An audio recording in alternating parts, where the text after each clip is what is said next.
Hello ladies and gentlemen, Gabester here. This is the Rank 9 Brawlers Guild guide for Dr. Fist. That's capital Fist for you naysayers. And this guy is very easy for this tier. By far the easiest boss in Rank 9. And in fact, this footage here is the first and only attempt I have ever done on this guy. So I make a few mistakes, which I will explain how to do better when you try it. But as you'll see, it's really not that difficult at all. I knew the basic mechanics, and so that was enough to really get through it. So let's get started. So Dr. Fist is similar to Tythar, the challenge card boss in rank 4, in that he uses punching attacks. However, Dr. Fist and your own character are free to move around the arena to, battle each other. So the main thing to know, the first major tip here is to realize that the attack pattern that Dr. Fist uses is always the same. It repeats as there you can see on the top. It's left hook, right hook, body blow, uppercut, and then hammer fist. So the first 4 of those attacks, left hook through uppercut, are the same basic mechanic. He'll attack in front of him toward you in a cone of varying sizes. And if you get hit by this attack, you're within the cone when it finishes, you'll take about 70,000 physical damage from the attack. And all of these do the same damage. However, hammer fist, the 5th attack, is insanely powerful. This one does 700,000 damage. In addition to that, each time he successfully casts this, he will increase the damage he deals throughout the rest of the fight by 100%, and this stacks up. So the basic way to think about this is every time he hammer fists, the other 4 attacks will go up by 100% more damage.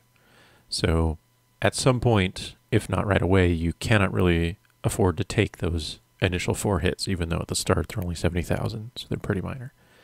The second major tip is to stay within melee range if you don't have a pet tank of some sort that will allow you to be out of melee range, and then move through the boss when he uses his basic first 4 attacks. So left hook through uppercut, you can just move through him or sidestep, as you see I'm doing here.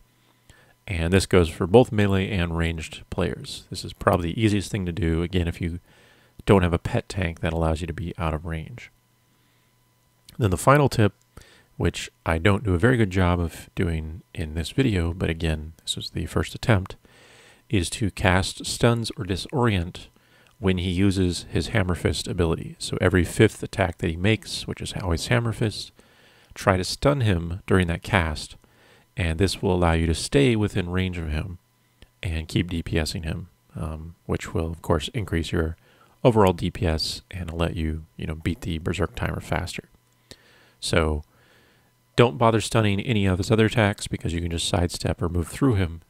But for hammer fist, as you see here, because it's such a large radius, I'm having to run far away, roll or run away, whatever it is, to get out of range of it and then go back into range. So you lose, 5 or 7 seconds every time he does this. And that's a lot of lost DPS time, especially for melee.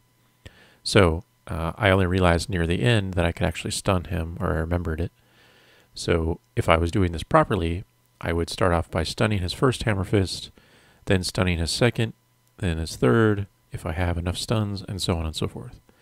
Now I believe knockbacks do not work, but disorients probably do. I did not test it myself, so you'll have to test that. But stuns definitely work.